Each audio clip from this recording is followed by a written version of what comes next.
Welcome to the Feel Better podcast. I'm Charlotte, and I help high-functioning women who look capable on the outside but feel overwhelmed beneath the surface. You're holding it all together, raising kids, navigating relationship pressures, building a career, and wondering why things feel heavier than they should.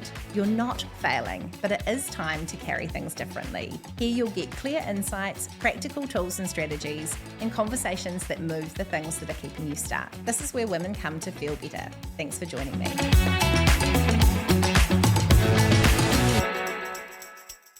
Okay, so we have a problem as humans when it comes to confidence. The problem is that we are often more capable than we think we are. And I want to, out the gate, name an issue here that for women, this is particularly problematic. And we know that there are some patterns on a whole that affect women when it comes to confidence that are really important to name here. Compared to men, women tend to underrate their competence. And this is really problematic because it has a compounding effect as we miss taking opportunities that would lead us forward. Now, we know that women wait until they feel 120% ready, and how this contrasts to how men approach jobs. So, as a generalization, a man would look at a role advertisement, look at the job description, and think, I can do 60% of that, I'm going to apply. And for women, we wait until we think we can do 100% of that or 120% of that before we believe we're capable of it.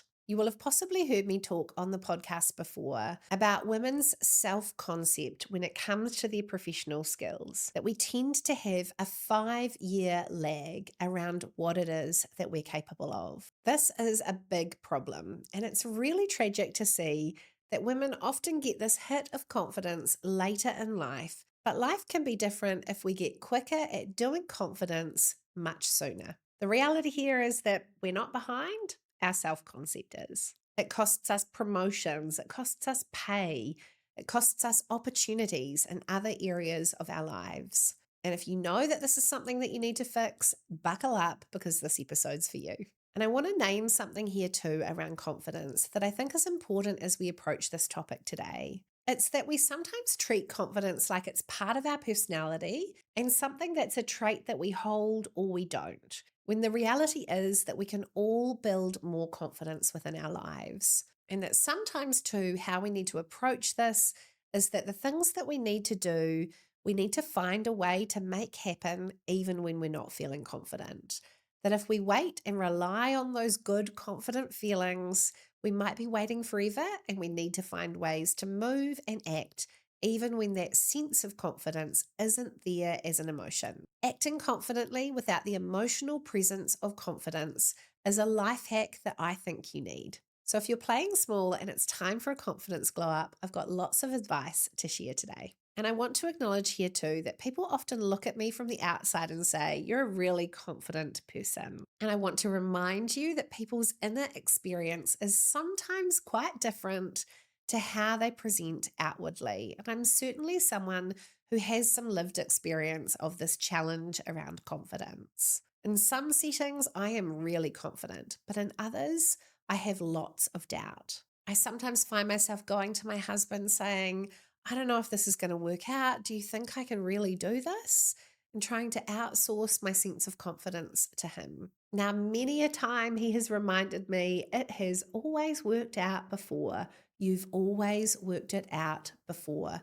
It's always worked before. So I often find myself needing to borrow confidence from other people in some particular areas of my life, and that is okay. This confidence gap can affect anyone and everyone in a variety of different ways. So I'm hoping that the advice I've got to give today around addressing confidence in your life will meet you where you're at. Okay, so let's get into the tips I've got to share with you. The first one is think about whether it's time to update your story and your self-concept. Have a good think about how you are currently seeing yourself. What are your views around who you are, what you're capable of? What is your identity? What are you telling yourself about who you are and where your competence lies? What your strengths are, what you bring to the table? What are the stories that are going on around that? Now, a helpful question here can be asking, What would I believe if I was at the next level in my life? If I was achieving that next thing, if I was functioning slightly at that next level, what is it that I would believe about myself in that next stage? And how can I borrow some of that thinking now? I think that this is one of the challenges that we can start to forecast how we would think about ourselves in the future and pull that thinking forward into the present, because that's what helps us move towards that new reality. So, has your self concept got some room to be updated? And one of the things that I often say to my clients around identity is you don't earn that new identity, you start practicing it. The classic line here, fake it till you make it. Start behaving like that person who has that life, who embraces that way of thinking, who feels that way. Adopt those behaviors and those ways of seeing things into your life now and see what happens. But the starting point is always taking a really good, honest look at the stories you tell yourself about who you are, what you're capable of, and how you see yourself. The more brutally honest that you can get about that, the better. So, my next key tip here is to act ahead of identity. So, don't wait to be that person at that next level in your life to start acting in the way that you imagine that they would. Think about the behaviors of that person and get quicker at doing those things. Now, this is not about having no doubts and then behaving in that way. This is about taking action before you feel ready. So maybe you don't feel ready to do that thing. Maybe you think, who am I to leap into that space? Maybe I'm not ready to put myself forward for that. Act ahead of your identity and use your behavior to pull that new identity forward. Now, I had a situation this year where I had to coach myself to put myself forward for something that I just felt so much imposter syndrome around. I thought, who am I to be doing this? Oh, I'm not even sure that I've got the energy to do this again. This is another opportunity where I'm having to ask somebody to help me. This feels really uncomfortable. There's been so much rejection around this in the past. What am I doing? And I used a little Mel Robbins technique that I love, the 5, 4, 3, 2, 1, where instead of thinking about, am I going to do this? You count yourself down and you take the action. You rip the band aid off and do the thing. What are the actions that I would be taking at the next level of my life? And can I do those things now? The odds are you absolutely can. So get used to acting a step ahead of your identity. The other piece of advice I would give is think about what you are wearing. Now, this is a really practical one. I'm a big fan of some exercise leggings and hanging out in some track pants around my house. But there was a point in my life where I met a stylist who I know helped me get a massive promotion in my workplace because I was dressing differently. She took away my cardies and replaced them with blazers. She took away all my flats and gave me a few heels to use in certain situations. Now, sometimes we need to signal to the world around us that we are a different person. Maybe we're dressing differently. And I'm not saying if you're more confident, you're wearing louder colors. Maybe you're dressing in more muted colors because they suit you better and you're not following the trends. Maybe you're adopting a minimalist capsule wardrobe because that's the refined person that you want to be into the future. I'm not saying that that is all about being bold or being overdressed or ultra professional, but think about presenting yourself in a new and fresh way that befits the opportunities that you want into the future. Go and get some help around this. Engage with a stylist. Find those retail stores where there are people who are really good at dressing different body shapes and pushing the boundaries of what you feel comfortable in. But think about how you're physically representing yourself in the world and how you show up as the best version of yourself. In an old workplace, I had a particular jacket that my workmates nicknamed the confidence jacket. They used to say to me, who have you got on your list today? And they knew that if I had a meeting that I wanted to be perceived really professionally for, that I really wanted to feel confident in, I would be wearing this coral jacket. We know that what we wear has an impact on our mood and on how we present to other people. So take a really good look at that if you need to. It doesn't have to be about spending more money. It can be about culling your wardrobe. It can be about wearing certain things more than others. But think about those outfits you feel most confident in and how you present the best version of yourself. Another tip I have around closing the confidence gap is get used to saying things more clearly. Now, there's lots of interesting evidence if you want to dig into the research around this, but we know that there are some really gendered differences around how people say what they think. So, women are much more apologetic in how they raise things. I'm sorry, I'm just wondering if, forgive me if this is a silly question, but I'd just like to add this on. And men tend to be much more confident in how they raise things in conversation. And there are different patterns in the language used. So challenge yourself to listen to the language that you're using in different settings. Could you dial up being able to say things like, here's what I think, or my contribution to this conversation is this, or in my view, can we look at this? Think about the language that you're using and whether that's reflecting the power and autonomy that you have as a valuable person entering into conversations. That starting place of believing that you've got something valuable and important to share is so significant to hold on to, but often our language lets us down.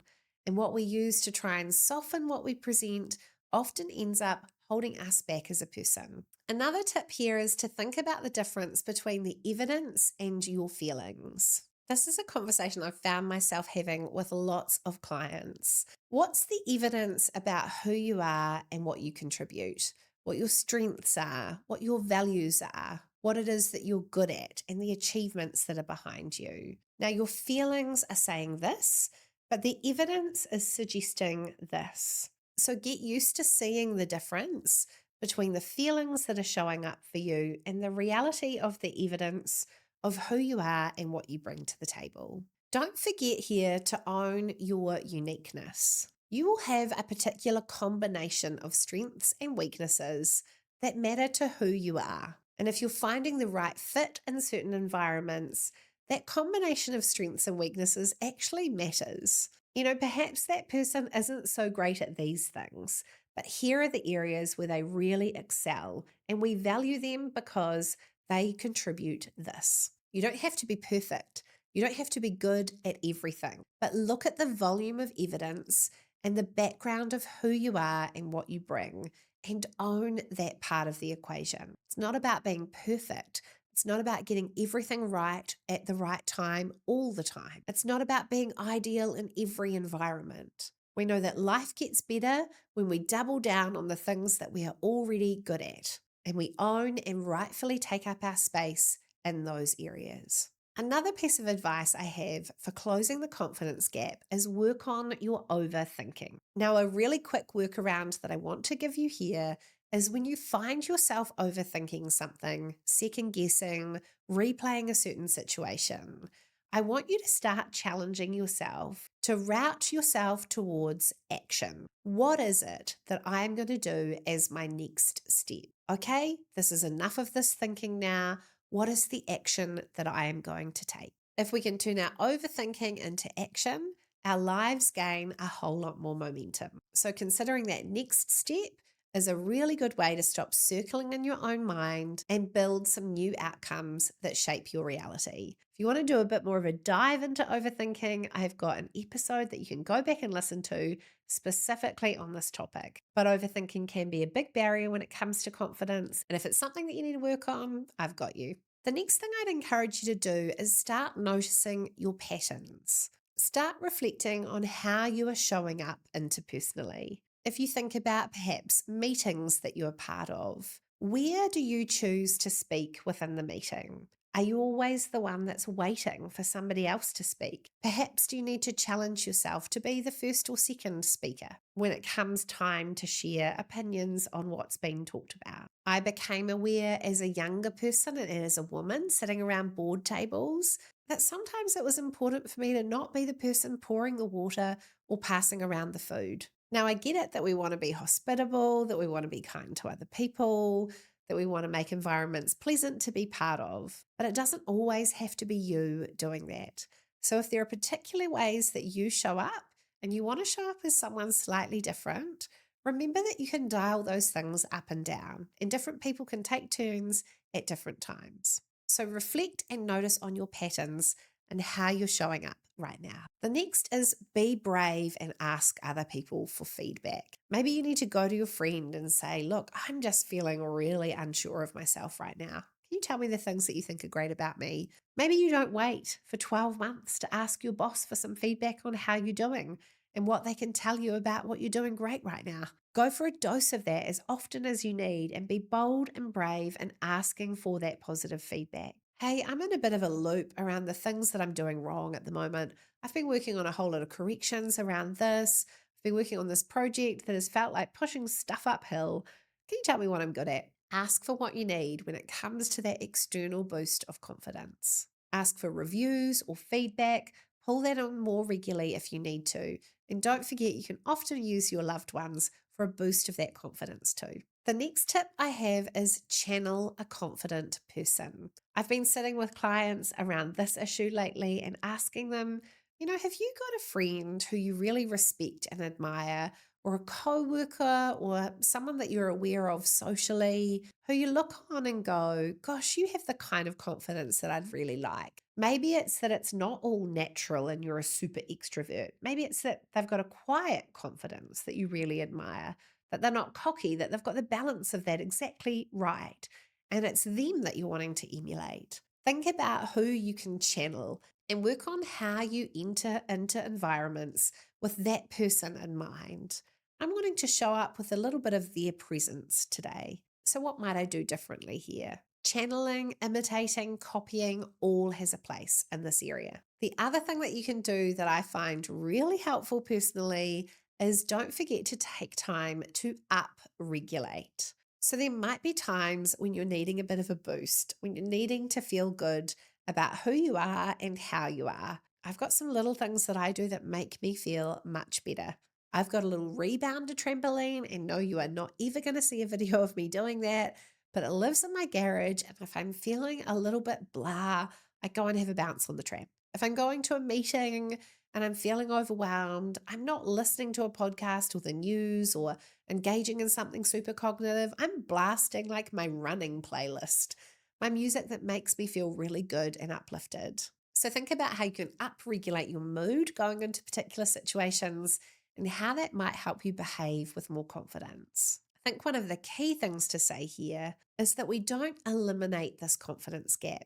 We just stop letting it lead. And we learn to take action even when we're not particularly feeling confident. You can grow into a more confident version of yourself. You don't always have to feel stressed and wobbly. You can do confidence more. And while it's really normal to have those wobbles, you can spend more time hanging out as a confident version of yourself and find ways to build that picture of confident acting so that you spend more time in that reality and the confidence gap closes. I wanted to address this topic today because I see so many people, women especially, held back by this gap in their confidence. And it's not fair. It's not fair to who we are. We need to be our best version of ourselves in this world. We deserve to live a life where we're not holding ourselves back. This isn't about being better or being more or being bigger than other people. It's about being who you are in the world, and that really matters. So let's do a bit of a recap. You're more capable than you think, and it might be time to update the story of who you're telling yourself you are and where you're setting those limits for yourself. What will you believe about yourself at that next level in your life? And can you start holding some of those beliefs now? Act ahead of your identity. 5, 4, 3, 2, 1, count yourself down and get the thing done. Your behavior will move ahead of your confidence. Don't wait to feel confident because you might be waiting forever. Think about what you're wearing and how you're physically presenting yourself in the world. Learn to say things cleaner and observe your patterns in how you're communicating. Build a body of evidence of who you are and what you bring so that that can outrun your feelings. Work on your overthinking so you can nip that in the bud and move towards action whenever overthinking emerges. Notice your patterns around when you speak and contribute. Ask others for feedback. Pick someone to emulate and upregulate your mood when you're going into environments that you need to present confidently within. Remember, confidence is not something you have or you don't have. It is behavior it can be built. It ties in with your identity and who it is you are telling yourself that you are. I reckon the world needs you, and it needs you to be fully you. And that it is a beautiful thing when you can offer all of yourself to the people around you who matter the most and to the places that you're choosing to spend your precious time. If your confidence is needing a glow up, I really encourage you to give it some attention. And a little plug here, if you find these episodes helpful and you ever want to capture the transcript from the episode or some of the main points, all of the episodes I cover on my podcast are turned onto a blog on my website where you can see the main points and the transcript of each episode. So don't forget to check that out if you want to capture the tips in a way that you can hold on to them a little more easily. I'd love to hear how this episode lands for you and what you start doing differently to bring more of yourself to the world around you. Go well. If this conversation felt like it was helpful to you, I'd love you to share it with someone else who might need it too. Don't forget to subscribe so you don't miss future episodes. You can find more support, tools, and how we can work together at charlottecummings.nz. See you next time.